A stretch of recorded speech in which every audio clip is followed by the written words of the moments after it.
Hello, everyone, and welcome to a very short Inside LSU Baseball preview of the Wednesday night game, LSU versus Dallas Baptist.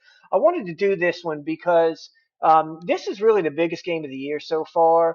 And sure, you can go on a website and find out what the stats are of each teams, but I'm kind of a dork nerd when it comes to college baseball stuff, so I figure I'd share some of the information about Dallas Baptist with you. So the first thing that I think about when I think about Dallas Baptist this year's team, well, first of all, overall, this they've been to 10 straight postseason um, regional tournaments. So this is a very good. It's unlike football where small teams really aren't a threat. Baseball is different. Anybody probably listening to this episode keeps up with baseball somewhat, but maybe we have some that are just LSU fans, or even like my mom who likes to listen to everything I do. But anyway, so Dallas Baptist is a very good mid-major team that's very capable of beating anybody. This is a very experienced team. Just going by the starting lineups that I've seen this year, they've got four seniors, three juniors, but a lot of returning experience. Um, when D1 Baseball does for each conference, does the top MLB draft prospects, Dallas Baptist has four of the top eight, and they've got the top two. The number one is a pitcher that we will not see. James Elwanger, I think is how you pronounce it. He throws almost 100 miles an hour. We're not going to see him. He's a weekend rotation guy. But the number two player in the conference is Grant J, and we'll talk about him. He's the catcher.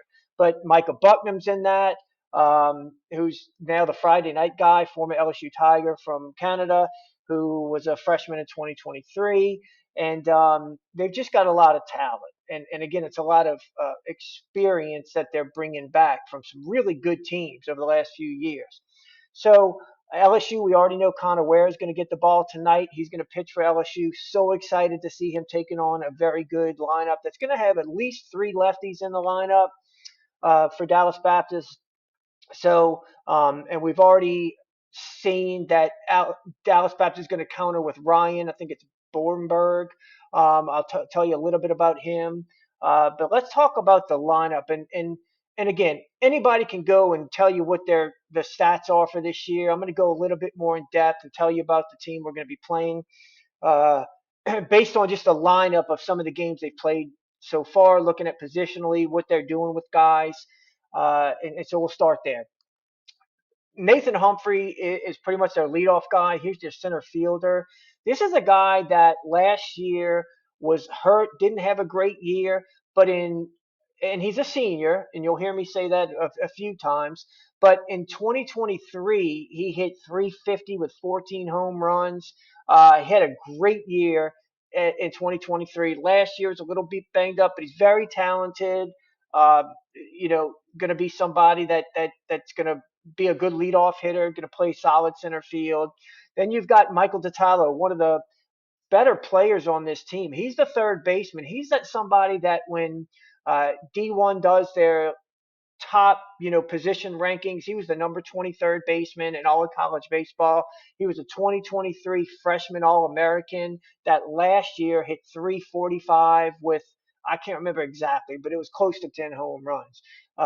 So again, another experienced guy in the infield. Tom Poole is a senior that is going to be playing first base for Dallas Baptist. And this is a guy that led Conference USA in on base percentage last year. It was almost 500. It was 488. Also hit double digit home runs. So he's got some thump. Also gets on base a lot. A senior player. The next guy who is their best player is junior catcher Grant J. And Grant J is projected to be like a fifth, sixth rounder in the Major League Baseball draft. He has hit 21 home runs the last 2 years. So he was another guy that was a freshman All-American in 2023. He's a number four rated catcher in all of college baseball by D1 Baseball. Now he's got some swing and miss. Very strong arm. Probably will play. Could wind up playing outfield at the next level, but he's a good college catcher. He's getting better every year, and he's a great player. It's a guy with serious pop. That could play for any SEC team. So again, just those top four hitters right there. If it stopped there, that's a formidable opponent, but that's not it. Uh, Chayton Krause, who is now playing second base, is somebody that was a Gold Glove finalist as a first baseman. So he only made two errors all of last year. He could also do it with the bat, hit over 350 with 16 home runs.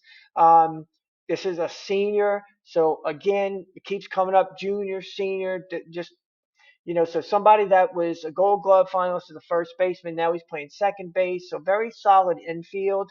The DH, at least from the games that I've seen from Dallas Baptist, is going to be Bennett, Jake Bennett. I think his name's Jake Bennett. Jake, I know it's Bennett's the last name, but this is a guy. He's a junior that at junior college, San was Jacinto Junior College. I think that's how you pronounce it. Hit 18 home runs and a very high, upper 300 average. So another guy with a lot of pop. And then you're going to have actually the coach of Dallas Baptist, his son, Luke Hefner, is a 4-year starter. He's the shortstop, left-handed hitting shortstop.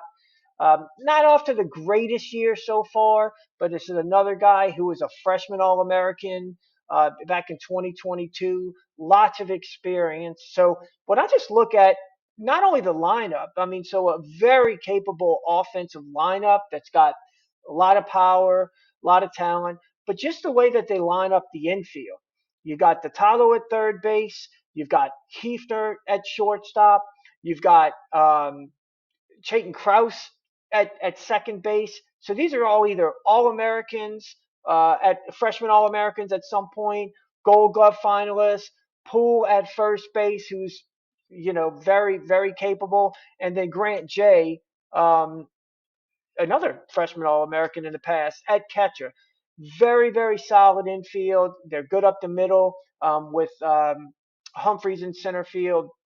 So it's going to be a good test. It's going to be a very good test. Now, pitching wise, I mentioned it, but Ryan Bornberg, I think it is. Let me make sure on that pronunciation. I'm saying that right. The right-handed Ryan Borberg. That's what it is. Ryan Borberg. So he's going to counter Connor Ware tonight. And last year at community college, this is a guy who started 17 games. I want to say he won 10 games. He was like 10-3, so he's got a lot of experience starting. And he's a right-handed pitcher that they're very high on. Had a good fall. And when D1, again, I reference them a lot when they do their like top impact junior college pitchers. Uh, he was the number 24 JUCO arm in the country this year. Connor Ware is actually the number two left-handed pitcher coming out of the JUCO ranks, and that's going to be who's starting for LSU. The number three JUCO arm this year is somebody that we might see for Dallas Baptist, and that's Mason Peters, left-handed pitcher. Um, this is again, he's the number three JUCO arm. He can get up to 97. Outside of those guys, look, Dallas Baptist has arms. Luke Pettit, the son of Andy Pettit, very good pitcher. Micah Buckman, we know, Elwanger, but these aren't guys that are most likely going to pitch against LSU in the midweek. So we'll find out. But that's, we know who the starter is, and Mason Peters is a reliever that I think he's already got 3 appearances on the year, so we could very well see them. So again, very good test for LSU tonight. Top 25 matchup. Was very excited to see LSU's offense bounce back against Nichols. Michael Braswell pulled the ball over the shortstop's head. Good to see him turning on one. Monster Milam, um, Bear Jones going deep. Chris Stanfield, great bounce back with 2 hits in the game after being left out of the lineup. So again, I think that little drought we saw from LSU, as I mentioned on the last episode of Inside LSU Baseball, a lot of it was to do with the weather. We've seen that all around the country. And then we're still shuffling guys in and out. So really excited, though, for tonight. And we'll be back with another episode before this weekend's games. So we'll talk to you soon.